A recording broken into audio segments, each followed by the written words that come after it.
हाय दोस्तों, मैं अनिल आप सभी को विज्ञान भौतिकी से VVI objective questions and answers कराऊंगा। आप सभी को मैं बताऊं कि ये ऊर्जा के स्रोत चैप्टर से सभी प्रश्न लिए गए हैं। इस प्रश्न में प्रत्येक प्रश्नों के एक्सप्लेनेशन करके बताए जाएंगे, व्याख्या करके बताए जाएंगे, इसलिए वीडियो में शुरू से अंत तक बने रहें।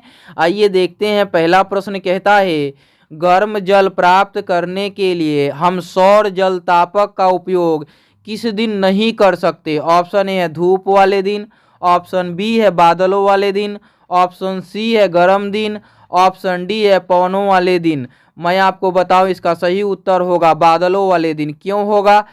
क्योंकि बादलों वाले दिनों में सूर्य ढक जाते हैं। अब सूर्य से क्या रिलेशन है सौर जल तापक का? तो सौर जल तापक के सिरे पर छत पर क्या लगे होते हैं? संग्राहक लगे होते हैं, जो सूर्य की प्रकाश को क्या करते हैं? कलेक्ट करते हैं, यानी कलेक्टर के काम करते हैं, संग्रहण का काम करते हैं।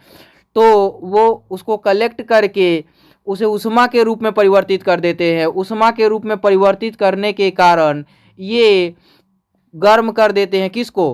पानी को गर्म कर देते हैं, जल को गर्म कर देते हैं। अब रही बात गर्म दिन में, तो गर्म दिन धूप के दिनों में ही गर्मी होती है, तो गर्म दिन तो होगा ही। पवनों वाले दिन हवा चलती रहे और आपका धूप निकला रहे तो क्या फर्क पड़ता है? केवल बादलों वाले दिनों में ही फर्क पड़ेगा। क्यों? क्योंकि बादल जब छाते हैं तो सूर्य ढक जाते हैं। सूर्य ढक गए तो सूर्य से निकलने वाली प्रकाश किरणें कहाँ? इस सौर जल तापक के छतों पे नहीं पड़ेंगी, सिरों पे नहीं पड़ेंगी, जिसके कारण वो ऊर्जा प्राप्त नहीं करके क्या करेगा? उष्मा भी नहीं बनाएगा। अतः ये बादलों वाले दिनों में ही क्या करते हैं? सौर जल तापक जल को गर्म नहीं करते हैं। प्रश्न संख्या 2 है, निम्नलिखित में से कौन जैव मात्रा ऊर्जा स्रोत उदाहरण नहीं है। ऑप्शन ए लकड़ी, ऑप्शन बी गोबर गैस, ऑप्शन सी नाभिकीय ऊर्जा, ऑप्शन डी कोयला। इसका सही उत्तर ऑप्शन सी नाभिकीय ऊर्जा होगा। नाभिकीय ऊर्जा ही क्यों? लकड़ी क्यों नहीं? गोबर गैस क्यों नहीं? कोयला क्यों नहीं? तो आइए जानते हैं जैव मात्रा ऊर्जा के बारे में। पहले जानते हैं जैव मात्रा ऊर्जा को अंग्रेजी में बायोमास ऊर्जा बोल सकते हैं, एनर्जी बोल सकते हैं। बायोमास एनर्जी बोल सकते हैं। बायो मतलब जीव है ना, जीव से प्राप्त, जैव मतलब जीव है ना, जीव से प्राप्त होने वाले। जीव कौन कौन से होते हैं? या तो जीव जंतु जीव हैं, या तो पौधे जीव हैं, या पेड़ जीव हैं, है ना। तो प्लांट और एनिमल दो ही जीव हैं। तो आइए जानते हैं लकड़ी क्या है। लकड़ी एक प्लांट के अंतर्गत आने वाला है, तो ये बायोमास के अंतर्गत आएगा। क्यों? क्योंकि बायोमास ऊर्जा पशु के अपशिष्ट और पौधों के सामग्री से प्राप्त होने वाले हैं। तो पेड़ पौधों से प्राप्त हुआ लकड़ी, तो ये जैवमास ऊर्जा है। गोबर गैस ये जीव जंतुओं से प्राप्त मल मूत्र से चलने वाले, संचालित होने वाले एक टंकी होते हैं, जिसमें उनके मल मूत्र अपशिष्ट डाल दिए जाते हैं। सब्जी के करे कुछ कचरा भी डाल देते हैं, कूड़े करकट भी डाल देते हैं। तो वो क्या करता है, थोड़ी समय 2-4 घंटे 5 घंटे में वो अपघटित होकर गैस उत्पन्न करता है, जिससे गोबर गैस की प्राप्ति होती है। अगला है कोयला। कोयला जो है पेड़ पौधों के पृथ्वी के अंदर वायु की अपर्याप्त मात्रा में दब जाने के फलस्वरूप प्राप्त होते हैं। कौन? कोयला। और कोयला के बनने में काफ़ी लंबा समय लगता है, लाखों करोड़ों वर्ष समय लग जाता है। पेड़ पौधे जब पृथ्वी के भूपर्पटी के नीचे दब जाते हैं और वह वायु की अपर्याप्त मात्रा में धीरे धीरे अपघटित होते हैं, तो टाइम लगता है, जिसके कारण कोयला का निर्माण होता है। इस प्रकार से ऑप्शन सी के ऊपर चर्चा करते हैं। तो ऑप्शन सी किसी परमाणु के नाभिक में नाभिकीय विखंडन के फलस्वरूप, या किसी ऊर्जा स्रोत के नाभिक में, जैसे सूर्य के नाभिक में नाभिकीय विखंडन होता है, जिसके कारण क्या होता है? नाभिकीय ऊर्जा की उत्सर्जन करते हैं। कौन? सूर्य। इस प्रकार क्या करेंगे? नाभिकीय ऊर्जा ही इसका सही उत्तर लगाएंगे।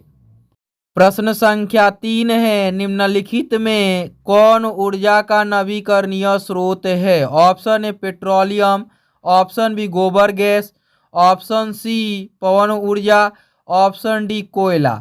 मैं इसका सही उत्तर बताऊँ आपको तो ऑप्शन सी ही उत्तर होगा। क्यों? क्योंकि ये जो पेट्रोलियम है इनके बनने में काफ़ी लंबा समय लगते हैं, कोयला भी बनने में काफ़ी ज़्यादा समय लगते हैं।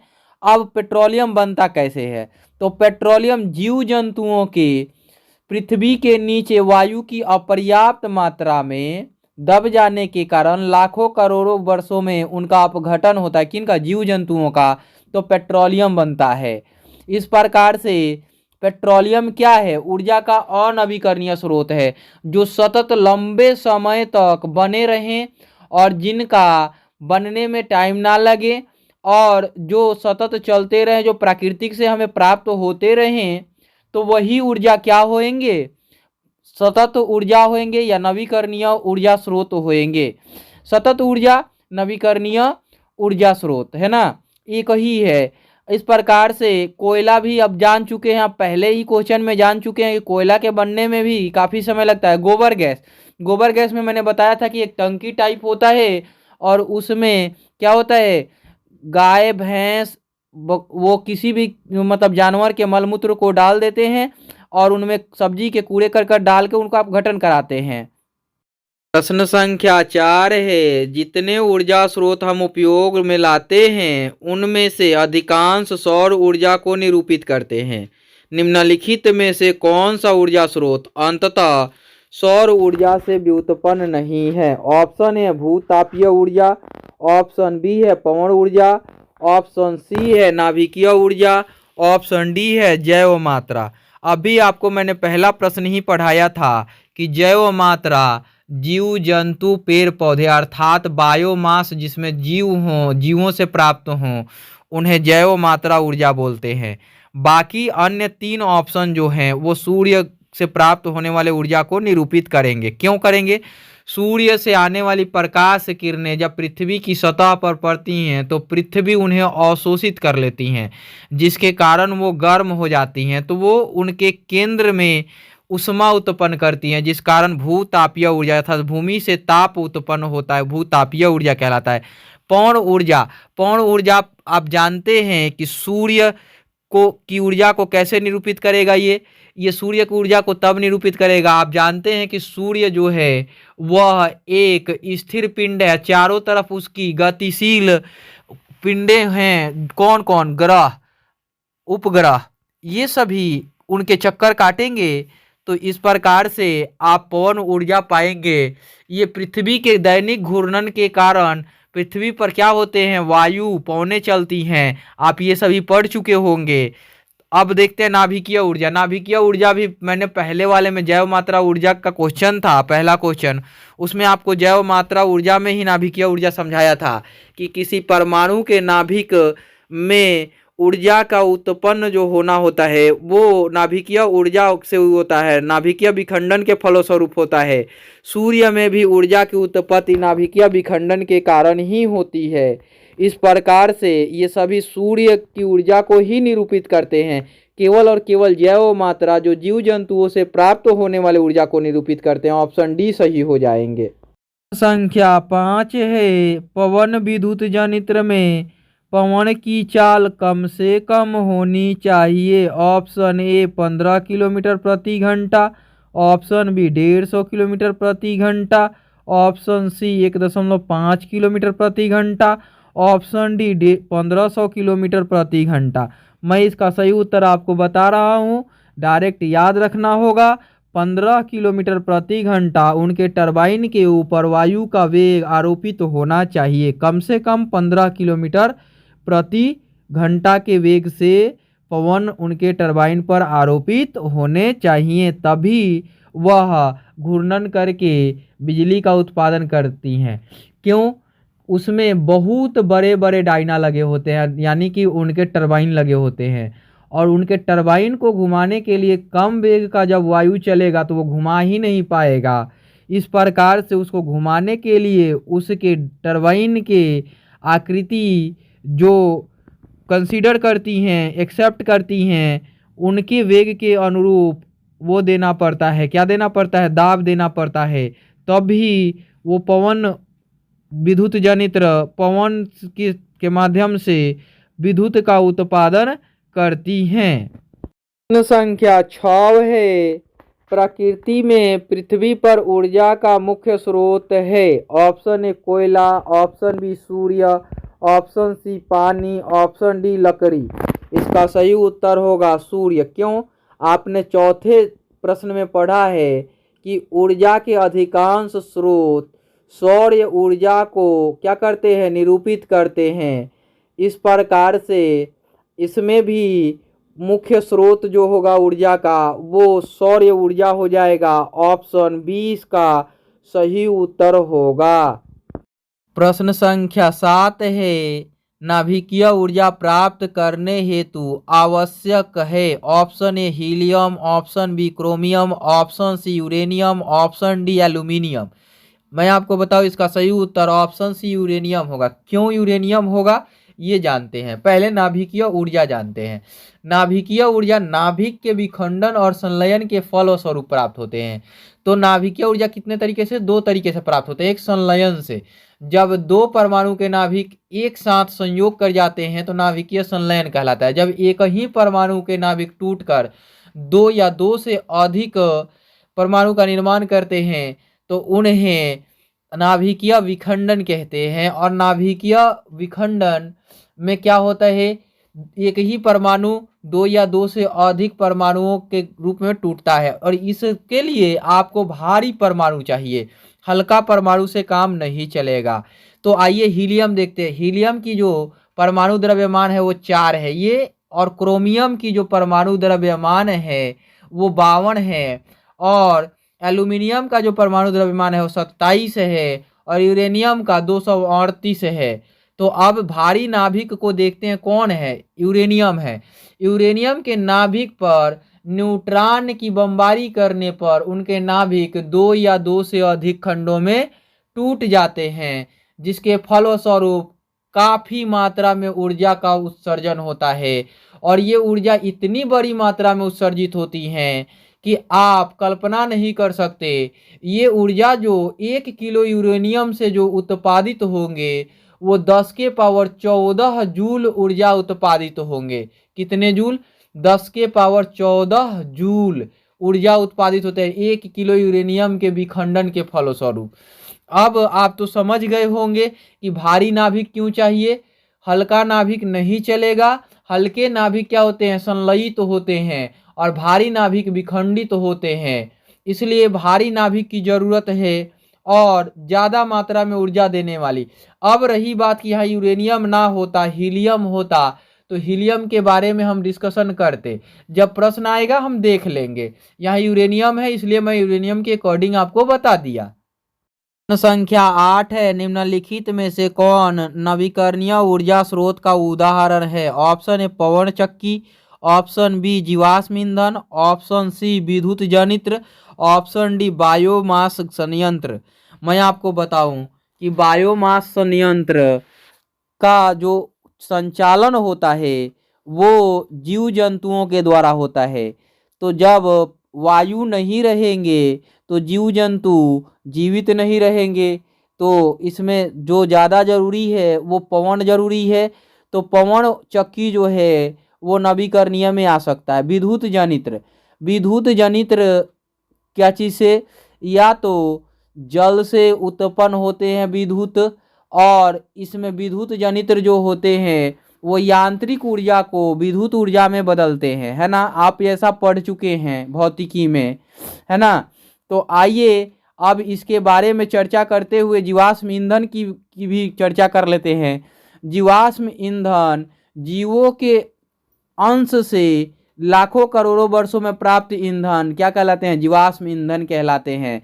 जैसे पेड़ पौधे हो गए, जीव जंतु हो गए, उनके दब जाने से जो ईंधन प्राप्त होता है जीवाश्म ईंधन कहलाता है। इस प्रकार से ऑप्शन ए ही सही होगा।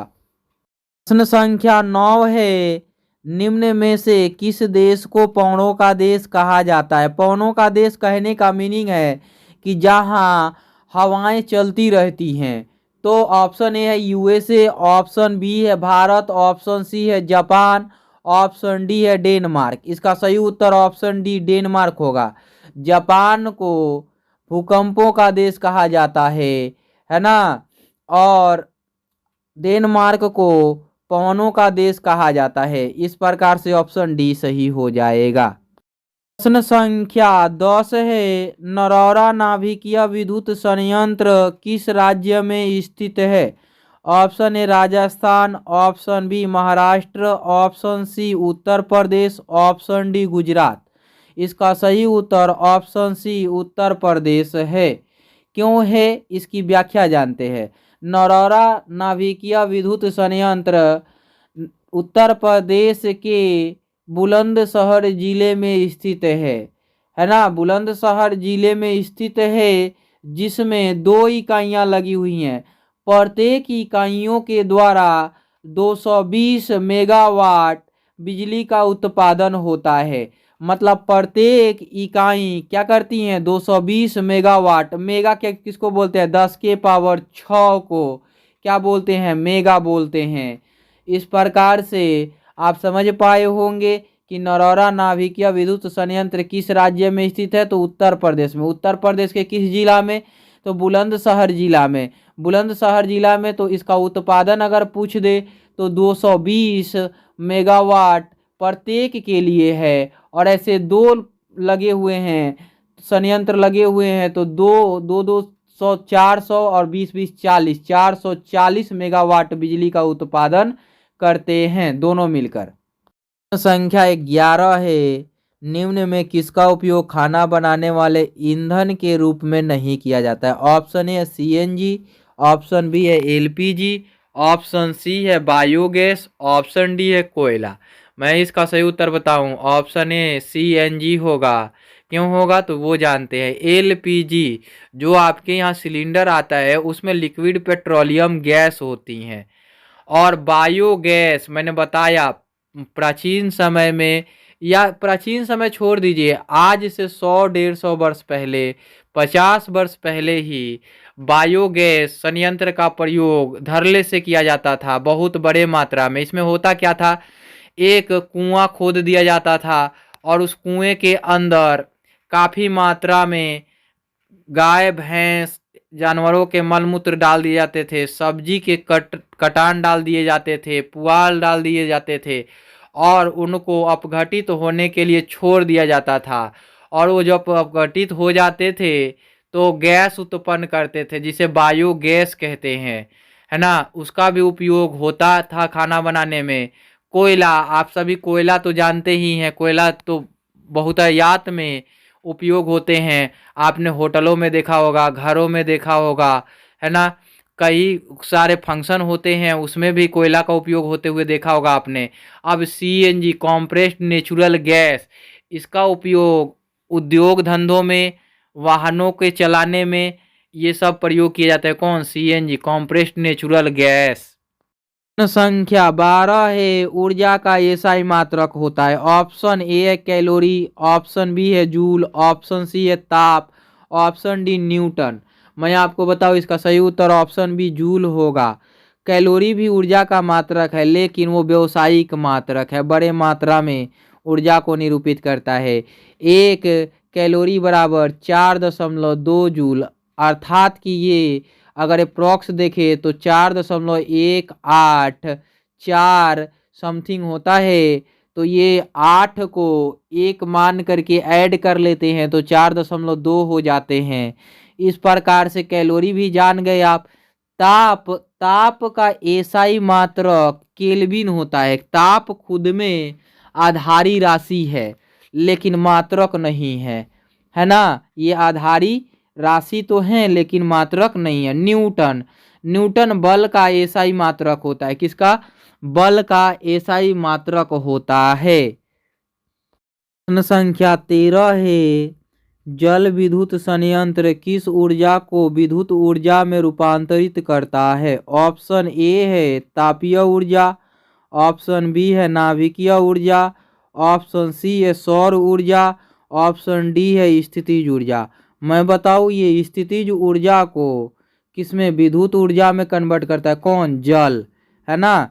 अब रही बात तापीय ऊर्जा। तापीय ऊर्जा जो होती है, ताप के द्वारा ऊर्जा का उत्पादन जो होता है वह काफ़ी बड़े क्षेत्र में होता है। इसके लिए कोयला की आवश्यकता होती है या भूतापीय ऊर्जा की आवश्यकता होती है। और सौर ऊर्जा तो डायरेक्ट प्राप्त होते हैं, इसके लिए कोई खर्च नहीं चाहिए। और नाभिकीय ऊर्जा जो है नाभिक के विखंडन के फलस्वरूप और संलयन के फलस्वरूप प्राप्त होते हैं, ऐसा मैं समझा चुका हूँ। इसका ऑप्शन डी ही सही होगा। प्रश्न संख्या 14 है, सौर कुकर के लिए कौन सा दर्पण सर्वाधिक उपयोग होता है? अवतल दर्पण। क्यों? मैं बता रहा हूं आपको, ध्यान से सुनिएगा। अवतल दर्पण का ही प्रयोग क्यों? उत्तल दर्पण का क्यों नहीं? समतल दर्पण का क्यों नहीं? तो समतल दर्पण अभिसारी दर्पण होती नहीं है, उत्तल दर्पण अपसारी दर्पण होती हैं। यह एक बिंदु से आने वाली प्रकाश किरणों को विभिन्न दिशाओं में प्रसारित करती हैं, लेकिन अवतल दर्पण जो हैं वह विभिन्न दिशाओं से आने वाली प्रकाश किरणों को फोकस से होकर पास करती हैं, अर्थात एक बिंदु पर एकत्रित करते हुए प्रतीत होती हैं। और आपको पता है कि जब ऊर्जा की पर्याप्त बमबारी होंगे तभी कोई अन्य ऊर्जा बनेंगे। तो यहाँ प्रकाश ऊर्जा केंद्र में एकत्रित होएंगे, एक बिंदु पर एकत्रित होएंगे तो वो ज़्यादा प्रभावी होएंगे। फैल के होएंगे तो वो ज़्यादा प्रभावी नहीं होएंगे। आपने देखा होगा धूप में वो छोटी सी ग्लास आती है, आपने पेपर जलाए होंगे तो वो क्या करती हैं? वो लेंस होती हैं। कैसी लेंस होती हैं? वो उत्तल लेंस होती हैं। वो एक बिंदु पर केंद्रित करती हैं। उत्तल लेंस और अवतल दर्पण है ना, उत्तल लेंस और अवतल दर्पण अभिसारी दर्पण और लेंस कहलाते हैं। उत्तल लेंस को अभिसारी लेंस और अवतल दर्पण को अभिसारी दर्पण। ये दोनों क्या करते हैं? विभिन्न दिशाओं से या विभिन्न बिंदुओं से आने वाली प्रकाश किरणों को फोकस से होकर ही गुजारते हैं, मुख्य फोकस से होकर ही गुजारते हैं। इस प्रकार से सौर कुकर में ज़्यादा प्रकाश पाएंगे तो ऊष्मा उत्पन्न होगा ज़्यादा मात्रा में, अतः अवतल दर्पण का ही प्रयोग किया जाएगा। संख्या 15 है, नाभिकीय विखंडन अभिक्रिया किसके द्वारा प्रेरित होता है? Option A electron, option B proton, option C neutron, option D इनमें से कोई नहीं। मैंने आपको बताया था कि नाभिकीय विखंडन यूरेनियम का वो प्रयोग करके यूरेनियम के नाभिक पर न्यूट्रॉन की बमबारी की जाती है, अर्थात कि न्यूट्रॉन द्वारा प्रेरित होते हैं। किसके द्वारा? न्यूट्रॉन द्वारा। ऑप्शन सी सही होंगे। नाभिक पर बमबारी होते हैं न्यूट्रॉन के तो वो 2 या 2 से अधिक खंडों में टूटते हैं। संख्या 16 है, सौर कुकर में भोजन पकाने के लिए किस ऊर्जा का प्रयोग किया जाता है? ऑप्शन ए पवन ऊर्जा, ऑप्शन बी सौर ऊर्जा, ऑप्शन सी जल ऊर्जा, ऑप्शन डी जीवाश्म ऊर्जा। मैंने आपको बताया था कि सूर्य से आने वाली प्रकाश किरणों को कौन अवशोषित करती हैं? अवतल दर्पण। और फिर वह एक बिंदु पर क्या करती हैं? फोकसित करती हैं। ऑप्शन बी इसके सही होंगे। सूर्य से आने वाली प्रकाश किरणों को अवतल दर्पण अवशोषित करती हैं और उन्हें एक बिंदु पर केंद्रित करके फोकसित करती हैं, जिस कारण से सौर कुकर में कोई भी पदार्थ पकता है या कोई भी भोजन, चावल हो या कोई पदार्थ जो पकने वाली हो वो पकता है ना। पवन ऊर्जा से हम क्या करते हैं? बिजली का उत्पादन करते हैं ना। और बिजली के प्रयोग से हम भोजन पकाने का काम करेंगे तो वो छोड़ दीजिए। ये सौर कुकर पूछा है, डायरेक्ट सौर कुकर पूछा है तो सौर इसमें भी लगा हुआ है, सौर ऊर्जा हो जाएगा। ऑप्शन बी सही हो जाएगा। संख्या 17 है, निम्न में से किस पदार्थ का उपयोग सौर सेल बनाने में किया जाता है? Option A carbon, option B कांच, option C silicon, option D aluminium. मैं आपको इसका सही उत्तर ऑप्शन सी बता रहा हूँ, सिलिकॉन। क्यों बता रहा हूँ ये सुनिएगा। आप ये सोच रहे होंगे कांच का प्रयोग सौर सेल के ऊपर तो पहले कांच होता है, उसके बाद क्या होता है ये चीज़ तो नहीं जानते आप। जब उसमें सिलिकॉन की पतली परत तार बनाकर उसमें क्या होती हैं? एक दूसरे से जोड़ी गई होती हैं, तो सिलिकॉन के द्वारा उसमें एक दूसरे से सेल का निर्माण होता है। किसका? उसका पार्ट पार्ट निर्माण होता है। सौर ऊर्जा उत्पादित करने के लिए जो सोलर पैनल बनाए जाते हैं, सौर सेल बनाए जाते हैं, वो सिलिकॉन के द्वारा बनाए जाते हैं। आप कहेंगे कि कार्बन, ये कार्बन सूखी बैटरी जो आती है, टॉर्च वगैरह में यूज किया होगा आपने, आपने उसको तोड़ा होगा तो पाए होंगे कि ब्लैक कलर का जो पदार्थ है उसमें कार्बन पाया जाता है, इसमें नो डाउट है ना। कार्बन के अतिरिक्त भी पाए जाते हैं। अब देखिए कांच, कांच भी आपको लगता होगा कि कांच होना चाहिए, कांच नहीं होगा। क्यों? कांच केवल और केवल उसके बाहरी परत को गंदगी से बचाने के लिए दिया जाता है ना। ये पूछ रहा है सेल को बनाने में, तो सेल जो होते हैं मूलतः वो बैटरी जो होते हैं उनको बनाने के लिए, सेलों के समूहन को बैटरी कहते हैं, तो उनके बैटरी, उनके पार्ट को बनाने के लिए सिलिकॉन का उपयोग होता है। एल्यूमिनियम, आप सूखी बैटरी जो देखते होंगे उसमें बाहरी जो आवरण होते हैं वो एल्यूमिनियम के ही बने होते हैं। इस प्रकार से आप समझ पाए होंगे कि सिलिकॉन का प्रयोग सौर सेल बनाने में क्यों किया जाता है ना। संख्या 18 है, सोलर कुकर में प्रयुक्त बर्तन प्रायः निम्न में से किस रंग से पेंटेड होता है? काला रंग होगा, ऑप्शन बी सही हो जाएगा। श्वेत रंग क्यों नहीं, पीला रंग क्यों नहीं, लाल रंग क्यों नहीं? तो जो प्रकाश का अच्छा अवशोषक हो, प्रकाश का अच्छा अवशोषक कौन होगा? वो काला रंग होता है। आप जानते हैं कि गर्मी के दिनों में सफ़ेद कपड़ा पहना क्यों जाता है और ठंड के दिनों में काले कपड़े क्यों पहने जाते हैं? ऐसा तो आपने पढ़ा होगा कहीं ना कहीं, ये 6 क्लास के प्रश्न बनते हैं, है ना। तो आइए इसके बारे में एनालिसिस करते हुए समझते हैं। श्वेत, श्वेत रंग प्रकाश का अच्छा शोषक नहीं माना जाता है, अवशोषक नहीं माना जाता, शोषक अवशोषक है ना, नहीं माना जाता। काला रंग सबसे बेटर होता है, बेस्ट मान लीजिए, बेटर नहीं बेस्ट मान लीजिए। लाल अवशोषित करता है लेकिन उतना नहीं। अब पीला है तो श्वेत के बाद पीला भी वो श्वेत से थोड़ा ज़्यादा अवशोषित करेगा, बाकी लाल से कम अवशोषित करेगा, और काला जो है सबसे अधिक अवशोषित करता है, इसलिए काले रंग से पेंट किए गए होते हैं। समझ में आया? संख्या 19 है, ग्लोबल वार्मिंग के लिए निम्नलिखित में कौन सी गैस उत्तरदायी है? ऑप्शन ए है N2 नाइट्रोजन, ऑप्शन बी है CO2 carbon dioxide, option C है O2 ऑक्सीजन, ऑप्शन डी है NH3 अमोनिया। मैं इसका सही उत्तर आपको बताऊं, कार्बन डाइऑक्साइड। इसके लिए सही जानने के लिए ऑप्शन बी इसका तो सही हो गया। इसको सही तरीके से जानने के लिए आपको ग्लोबल वार्मिंग जानना होगा। ग्लोबल वार्मिंग क्या है?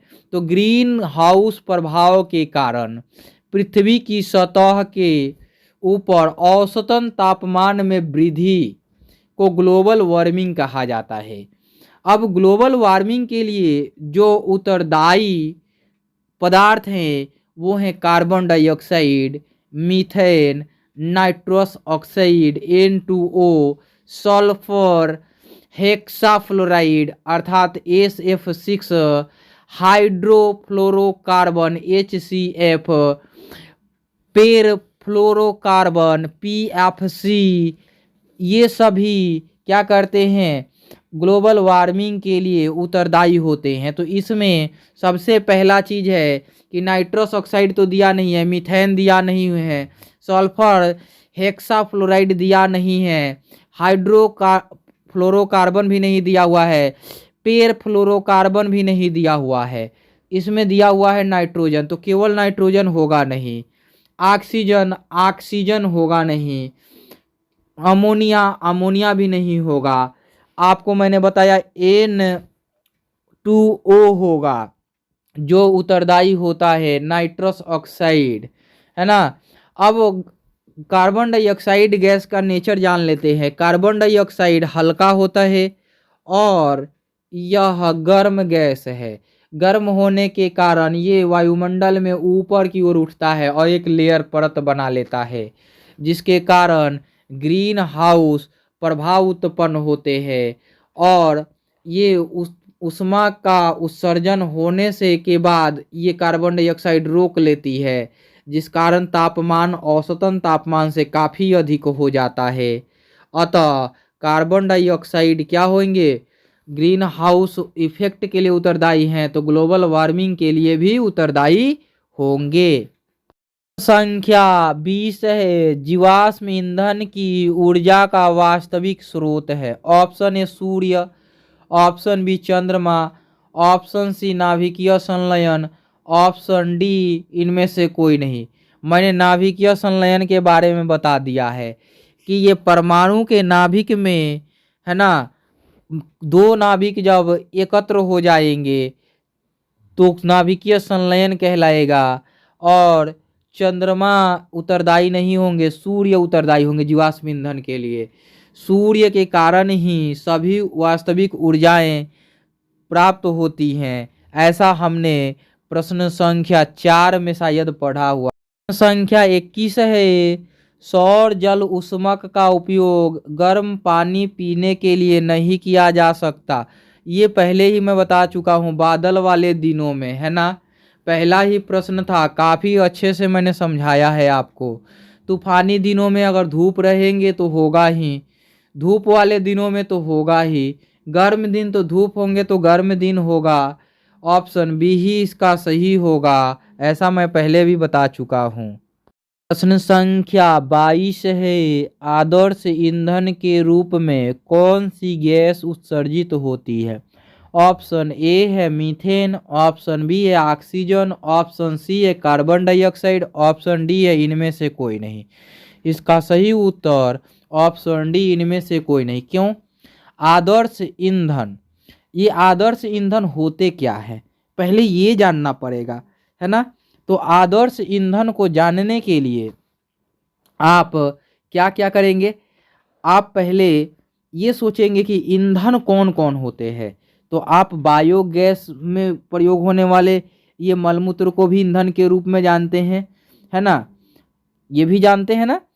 आगे मीथेन, मीथेन भी आप जानते हैं कि एक ताजिकिस्तान देश है जो रसिया के बॉर्डर से लगता है, वहाँ खनन कर रहे थे तो एक वहाँ पे ऐसा वो होल प्राप्त हुआ जिसके कारण वहाँ आग पकड़ा, आज तक आग जल ही रहा है।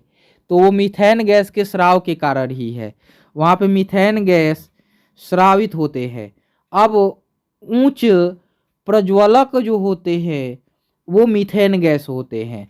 मीथेन गैस क्या हो जाते हैं, उच्च प्रज्वलक होते हैं, मतलब ज्वलनशील होते हैं। अब उच्च प्रज्वलक होंगे तो ये तापमान भी उच्च देंगे, है ना, ये तापमान भी क्या देंगे, उच्च होंगे। और ऑक्सीजन है जो जिसकी उपस्थिति में आग धराया जाता है, लगाया जाता है, जो कह लीजिए दहन की क्रिया के लिए जो जरूरी है वो ऑक्सीजन भी जरूरी है। अब कार्बन डाइऑक्साइड, किसी भी पदार्थ के जलने से कार्बन डाइऑक्साइड उत्पन्न होता है। कैसा? कार्बनिक यौगिक के जलने से भी कार्बन डाइऑक्साइड उत्पन्न होता है। लेकिन आदर्श गैस, आदर्श ईंधन मीथेन है ना। क्यों है? ये उच्च ताप देता है, का क्या है, उच्च ताप देता है। लेकिन इनसे कौन सी गैस निकलती है ये इस ऑप्शन में नहीं दिया हुआ है, इसलिए हम इतना ही जानेंगे कि इसका सही उत्तर ऑप्शन डी क्यों होगा।